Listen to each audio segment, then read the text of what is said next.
Hello everybody and welcome to the newest episode of MEERAcast, Wild Dreamer Productions' very own podcast, where we tell you everything that you need to hear about theatre, about dance, about drama in Australia, in New Zealand and all around the world. But I am George and I am today joined by Sebastian Harper. Sebastian, hello. Yes, g'day George, how are you? I am fantastic, thank you for asking. How are you going, my friend? Yeah, fantastic as well. That's good.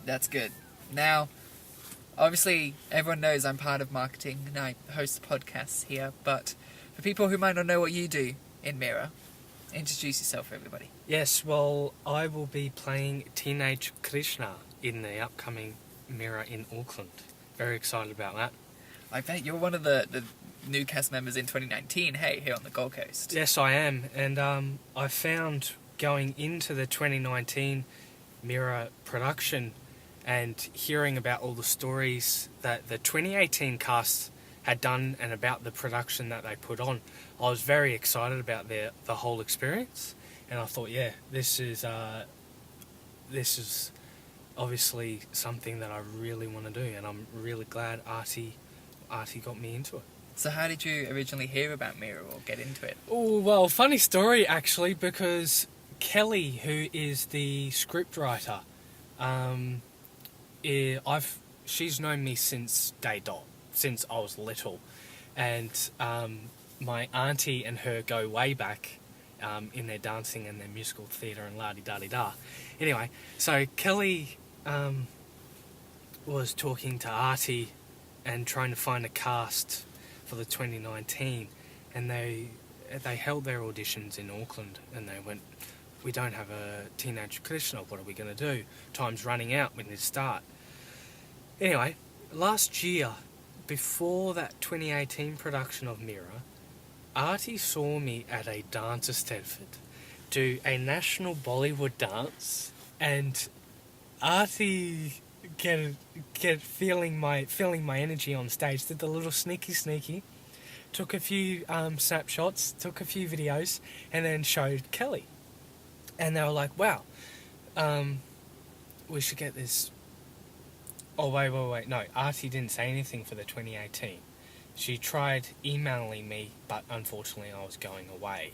And then 2019 came around, and Artie was going through the casting after failing at the Auckland auditions.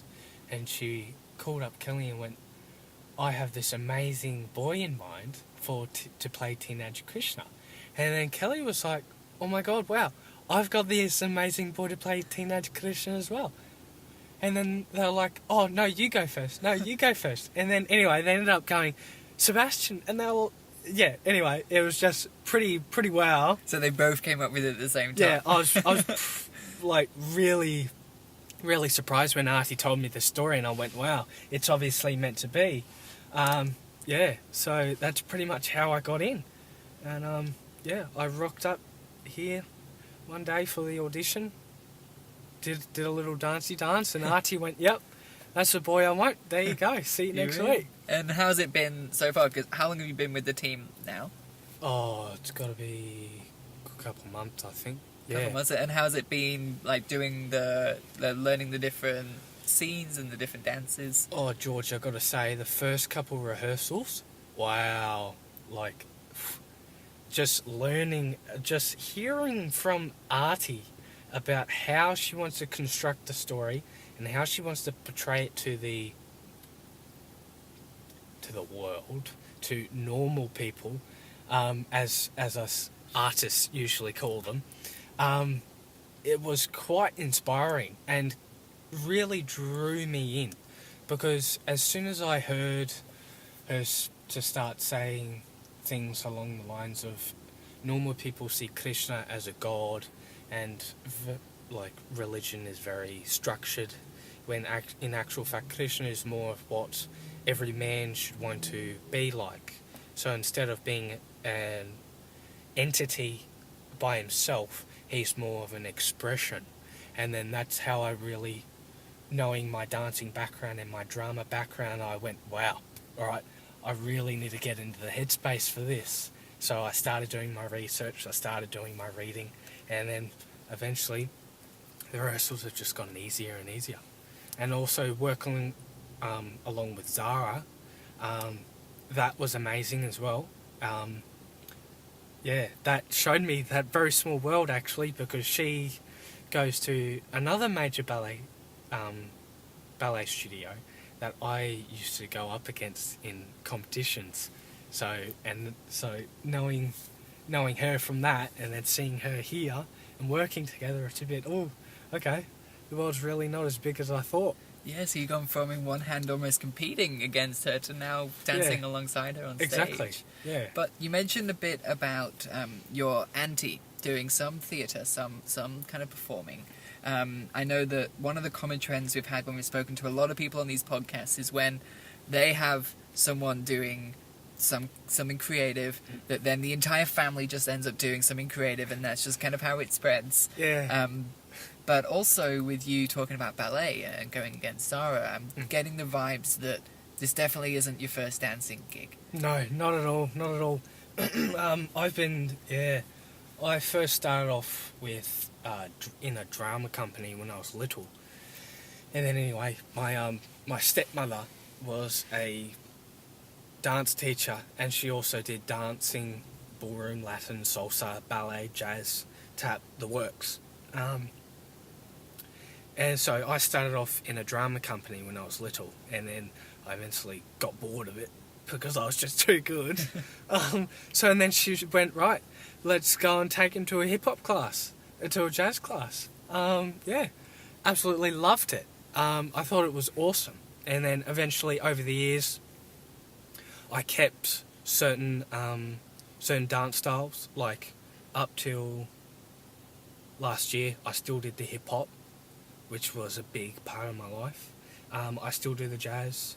I've stopped the tap, unfortunately. Tap was awesome.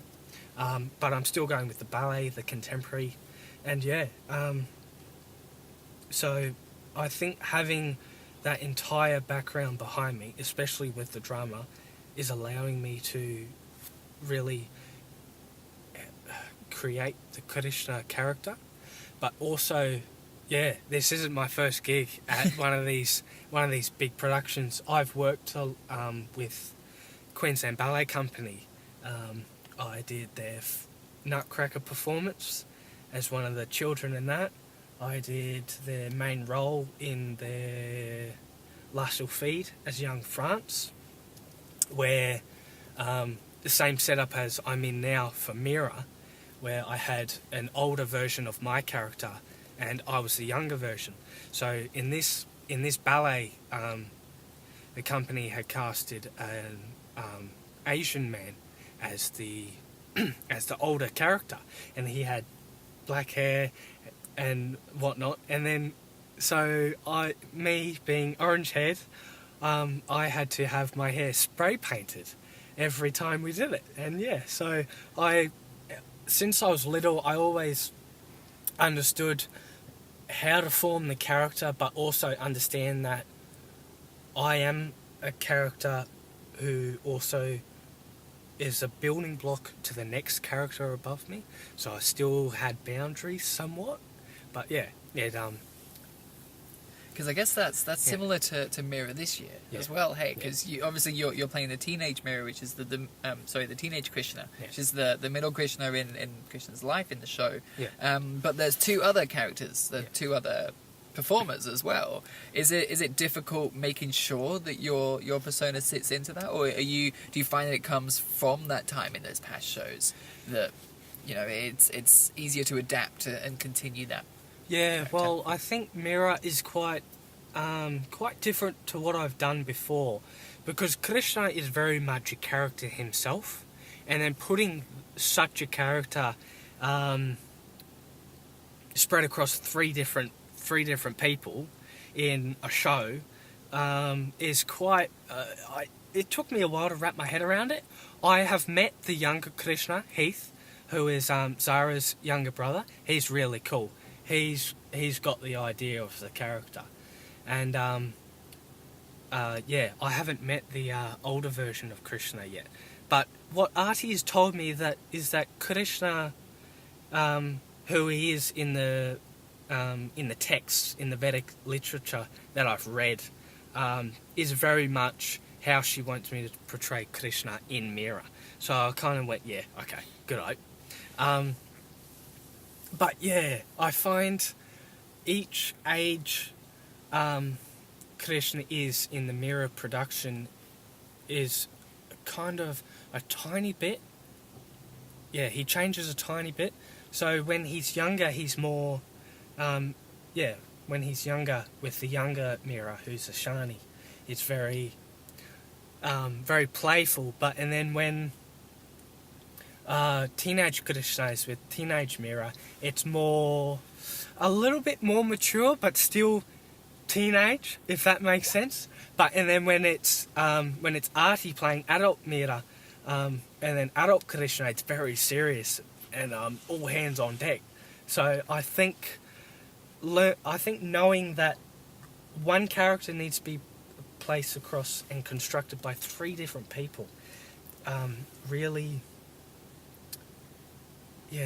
gives you an understanding of how important your performance is to creating and portraying that character to the audience, which is quite powerful. It is, because you're watching not only the story and the play unfold, but you're watching the development of the characters and the development of the relationships. And when the show is all about this relationship, you are able to, every teenage, adult and young MEERA and Krishna are able to put your own flair and your own twirl on it, but so it fits into that bigger overarching journey and that ultimate show as such. Yeah, exactly. It must be great. But obviously when you get to play Krishna, you have what I think, even though it's one of the more limited, coolest costumes in the show. Because you're just all gold. Oh yeah, right? Oh yeah. Tell us about that.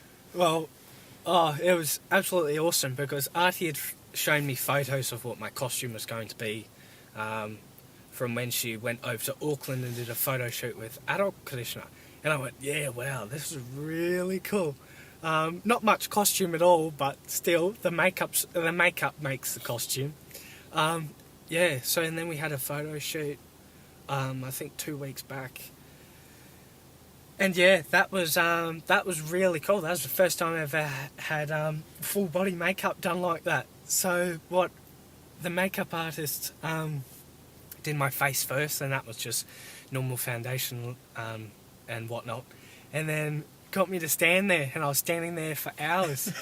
Well, she first bronzed my body, and then she put the gold on and then the blue, and then she got me to stand there, and she hand painted the decorations on my chest and then the swan just above my heart, and yeah, pretty cool.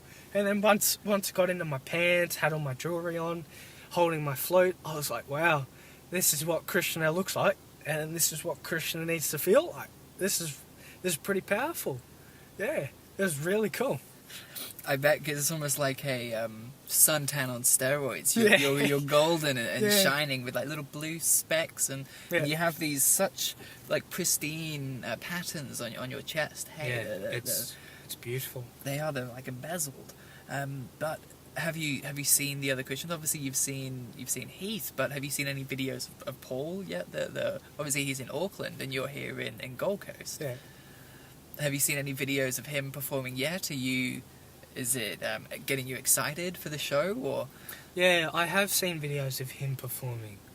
Artie's shown me a few videos of him and her practicing their dances and doing characterization stuff.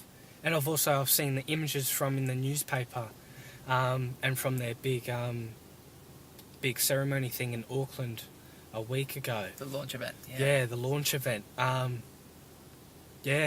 Just watching how Paul does it then goes back to me and makes me further understand, wow, okay, so I obviously need to be stronger in this section, or portray this part more, or do more of this characterization.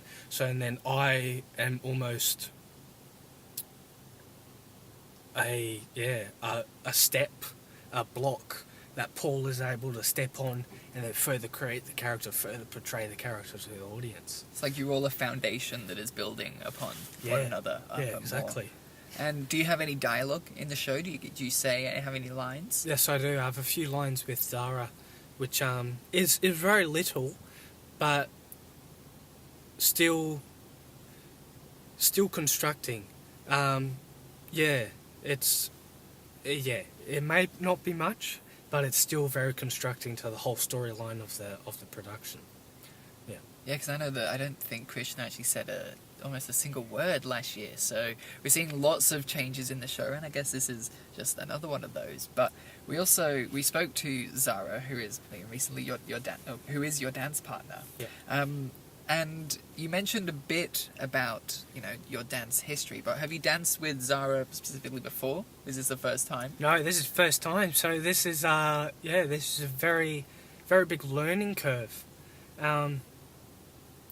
Because the two ballet studios that Zara went to and I still go very head to head in the whole scheme of ballet politics and the competitions. So knowing that Zara came from that school, I kind of went, "Oh, I'm kind of dancing with an enemy here." But as once we started talking and once we kind of got past the fact of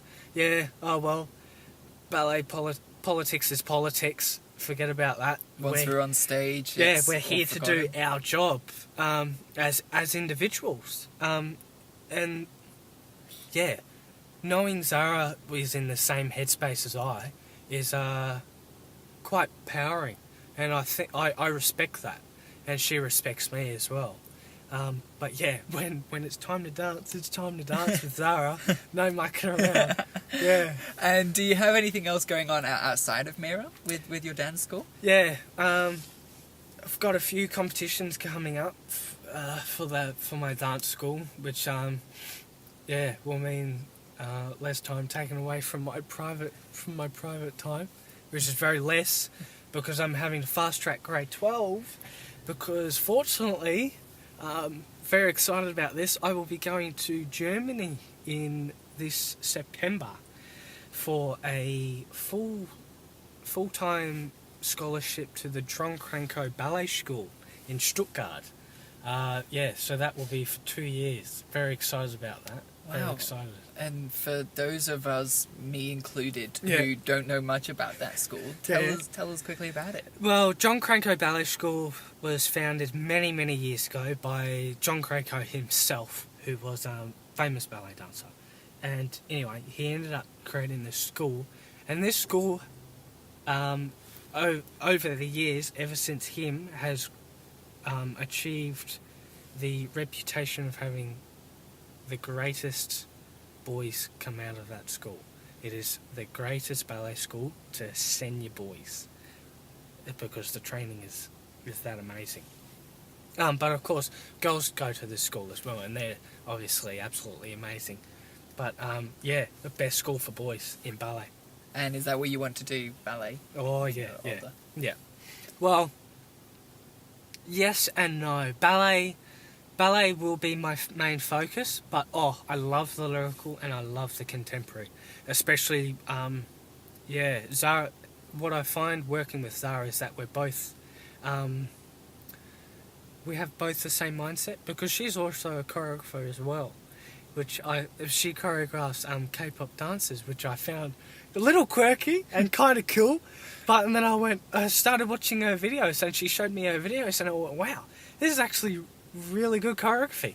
And because I choreograph dances as well, and I'm currently a dance teacher and studying to be a dance teacher, and knowing that Zara also has this creative side of her helps with our relationship in the production.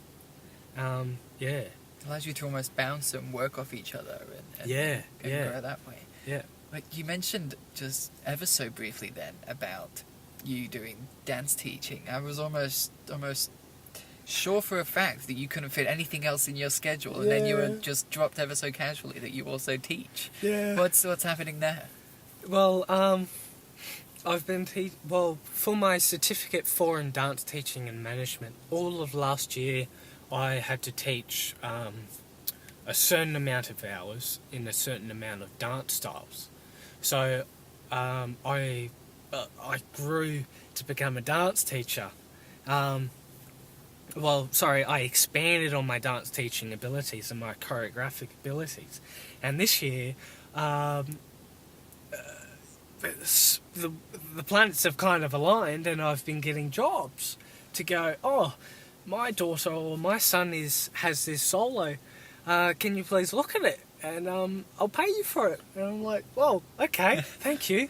And then quite recently, this mother came to me and said, I have this dance that was half choreographed by a teacher last year. She's now gone on maternity leave.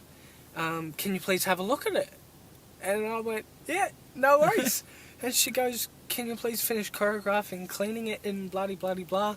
And I was like, yeah, no worries. There you go. So, yeah, it is, George, it is a really big struggle. Trying to finish grade 12 in half the time span, doing MEERA, keeping up my full-time ballet and teaching. So, yeah, I kind of I just make the time, really. Wow, Yeah. I feel blessed you've made a bit of time for me in your schedule. I'm glad I made the cut, but wow. Will you be performing in all 6 shows in Auckland? No, I think 5, because the first show, the other cast is doing it. Yes. There's another teenage Krishna. Yeah. Artie told me that last rehearsal that there's another cast, and they'll be doing the first show, and then I'll be doing the other 5 with Sarah. So you'll get a little bit of a rest before you then just that's it. keep running until it's all done. I'll get to sit back and see how it's meant to work out. Yeah, I think hopefully I will be able to watch that first show, because I wasn't there for 2018, so I've got no idea what it's meant to look like on stage. Yeah. And so hopefully Artie will allow me the privilege to sit back and watch that first show. But I'm guessing you're just excited. Is there any nerves for the show? Yeah.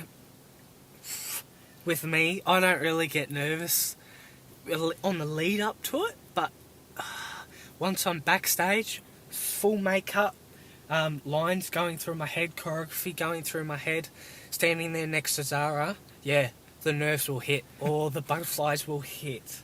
But yeah, I am very excited about it. Very excited. I kind of hope it's tomorrow, actually, so I can just live it. But the wait, the intense wait, will be worth it. I think will be worth it indeed.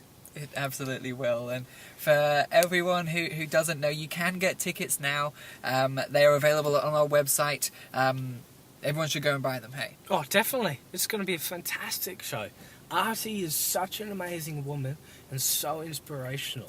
Even if you can't make it to the show, which I really hope you can, I hope Artie at least shows little snippets and sneak peeks, and even makes a trailer for the next year when she does it.